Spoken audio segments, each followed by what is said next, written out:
Assalamualaikum warahmatullahi wabarakatuh. Teman-teman sekalian, ketemu lagi dengan saya Ismail Alatas.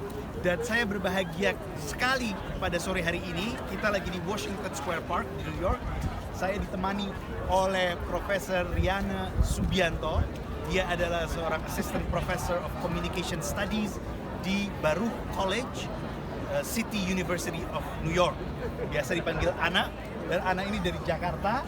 Dia ini lulusan pesantren Darun Najah, tuh hebat sekali, sekarang jadi profesor di New York. Dan sore hari ini saya ingin berbicara dengan Ana tentang riset dia. Dia sekarang sedang menyelesaikan sebuah buku yang saya dengar-dengar tentang PKI ya, tentang sejarah PKI. Coba daripada saya spekulasi, kemudian kita tanya langsung sama Ana. Ana, jadi judul bukunya apa? Oh, salam dulu. Hai semuanya, saya Ana. Senang banget bisa bergabung sama Aji di Washington Square Park di hari yang cukup hangat hari ini. Betul, cukup hangat. Jadi apa nih judul bukunya? Judul bukunya judul bukunya Revolutionary Communication, Enlightenment at the Dawn of Indonesia. Jadi Revolutionary Communication, Enlightenment at the Dawn of Indonesia. Wah. Berat. Ini provisional title ya. Tapi bukunya tentang produksi. Kamu lihat ke kamera dong. Oh, bukunya tentang produksi komunikasi revolusioner. Jadi saya pinjam istilah revolusioner dari para historical subject saat itu, yang makanya tadi gue bilang latihan dulu. Oh ya, nggak apa-apa. Ini Ana udah nggak biasa ngomong intelektual dengan bahasa Indonesia masalahnya. Iya benar. Oke, diulang pertanyaan. Ya udah. Jadi apa nih bukunya tentang apa, Nak? Jadi bukunya ini tentang sejarah komunikasi pergerakan komunisme anti kolonial di Indonesia, di the Dutch East Indies ya, di Hindia Belanda saat itu. Jadi ini sebelum menjadi Indonesia di tahun 1920 sampai 1930-an.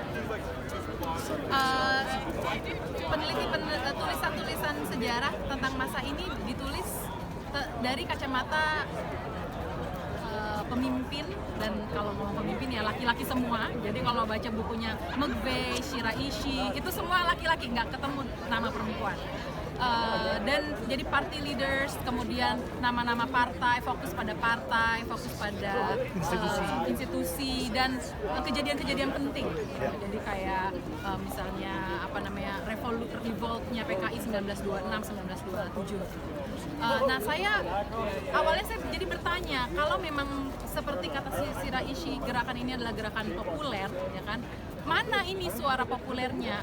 Mana orang-orang biasa, jadi ordinary people? Mana orang-orang biasa, orang-orang kelas bawah yang bergerak? Apa proses mereka memobilisasi dan berorganisasi dalam gerakan komunisme anti kolonial ini? Nah itu awal saya meneliti untuk buku ini. Kemudian saya mencari gerakan orang-orang biasa ini dengan melihat network, jadi jaringan komunikasi, melihat dari both the question of mobility and sociality. Jadi mobilitas dan sosialitas dari yang berakar pada jaringan transportasi dan jaringan social communication seperti telegraph, kemudian newspapers, dan dihubungkan dengan jaringan shipping lines dan train, ya kan? Oh, jadi maksudnya infrastruktur revolusi. Wah, jadi saya di buku ini saya menemukan bahwa para orang-orang biasa dan juga para leaders komunis anti-colonial movement ini menggunakan infrastruktur yang ada tapi di-repurpose for as a media of resistance. Padahal itu adalah infrastrukturnya kolonial, ya kan? Jadi saya mulai dari bab pertama misalnya membahas bagaimana struktur transportasi di Hindia Belanda sejak mid 1800 itu uniting Hindia Belanda dan menjadi infrastruktur untuk state, colonial state, the creation of the colonial state. Jadi it's both political infrastructure and also economic infrastructure, right? Tapi at the same time kemudian orang komunis ini menggunakan infrastruktur yang sama untuk sebagai gerakan perlawanan. Membangun revolusi itu ya. Membangun gerakan perlawanan. Nah, tapi yang kemudian menarik lagi, saya membaca salah satu koran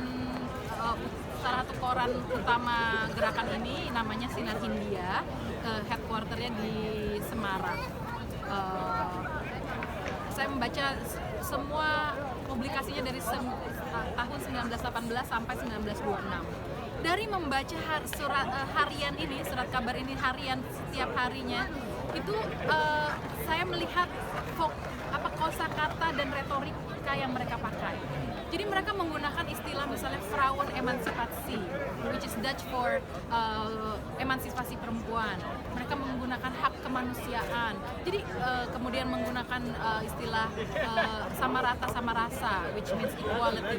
Nah, dari kosakata ini kelihatan bahwa, dan juga penerangan, which means enlightenment.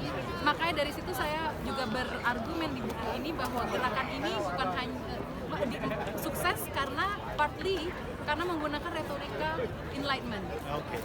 They appeal to human rights, universal emancipation. That's how I call it. Jadi yang mereka imajinasikan sebagai azas universal. Azas universal, ya. Tapi dari enlightenment Eropa, dari tradisi pencerahan Eropa yang kemudian mereka gunakan untuk membangun international solidarity. Ada chapter yang membahas peran para pelaut di international waters, misalnya mereka pergi sekolah di Moskow atau mereka pergi ke mainland Southeast Asia untuk smuggling letters, smuggling newspapers, tabloids, pamphlets gitu untuk disebarkan di Hindia Belanda, terutama setelah revolt perlawanan 1926 dan 1927 ketika komunisme dilarang. Wah, ini hebat sekali nih. Nah, artinya saya kepingin sekali baca bukunya ini. Itu kamu archival research di mana aja waktu kamu riset arsipnya di mana? Riset arsipnya itu hampir 2 tahun di berbagai tempat. Saya awalnya di Cornell, kemudian saya sekitar 9 bulan di Leiden, di Belanda, di Leiden, di KITLV, UB, ARA, Arsip Nasional Belanda, di Den Haag, terus IESG, which is Institute for Social History, juga di Inggris. Di Inggris sebenarnya saya ketemu arsip penting sekali yang menunjukkan kerjasama antara 3 colonial states untuk menghadapi the global red scare. Jadi mereka kerjasama bareng. Dan juga di Indonesia, di Perpustakaan Nasional, di ANRI, dan terakhir di Rusia. Di Rusia? RG Aspia. Wah, hebat sekali sampai ke Rusia segala. Ini seperti Ruth McVeigh ini. Saya mengkoleksi arsip dari Rusia. Wah, hebat. Jadi kawan-kawan, ini luar biasa ya. Seorang dosen dan pakar komunikasi tetapi melakukan studi sejarah sehingga mampu menulis sebuah sejarah yang menitik beratkan kepada praktik-praktik dan infrastruktur komunikasi. Dan tentang orang-orang biasa kebanyakan yang selama ini kita kenal Rousseau, kita kenal Alimin, kita kenal Darsono, kita kenal Semaun, tapi orang-orang biasanya justru terabaikan. Kan? Jadi saya kalau boleh menambahkan dari penelitian membaca Sinar Hindia itu, saya mengumpulkan hampir 900 laporan public meetings, vergaderingen, atau di Indonesia istilahnya bergandringan. Itu dari situ saya kumpulkan nama-nama para speakersnya, itu ada 900 ordinary names, ordinary people's names, 93 nama perempuan, sekitar 50 nama orang Cina di diaspora yang juga ikut memimpin dan juga nama-nama orang Arab. Jadi gerakan ada beberapa. Jadi gerakan ini yang juga kita belum banyak ketahui dari bukunya Matvei Masiraishi. Ini gerakan tidak hanya dilakukan di Jawa atau Sumatera, tapi it's done globally oleh orang-orang ordinary people yang bukan hanya orang native Indonesian, tapi juga of people in diaspora, orang Belanda, orang Cina dan orang Arab. Wah, luar biasa. Jadi kawan-kawan, tentu masih banyak yang bisa kita pelajari dari Ana ini, hebat, luar biasa. Tetapi saya pikir cukup dulu, sampai di sini kita sudah mempunyai ide. Yang jelas kita tunggu bukunya ini terbit, dan kita tentu akan sangat senang sekali dan menunggu-nunggu untuk membacanya. Oke, terima kasih banyak Ana, sukses selalu. Ya, nanti kita ngobrol-ngobrol lagi. Oke kawan-kawan, simak YouTube selanjutnya, vlog-vlog selanjutnya.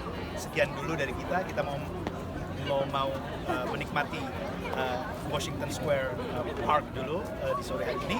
Sampai ketemu. Assalamualaikum warahmatullahi wabarakatuh.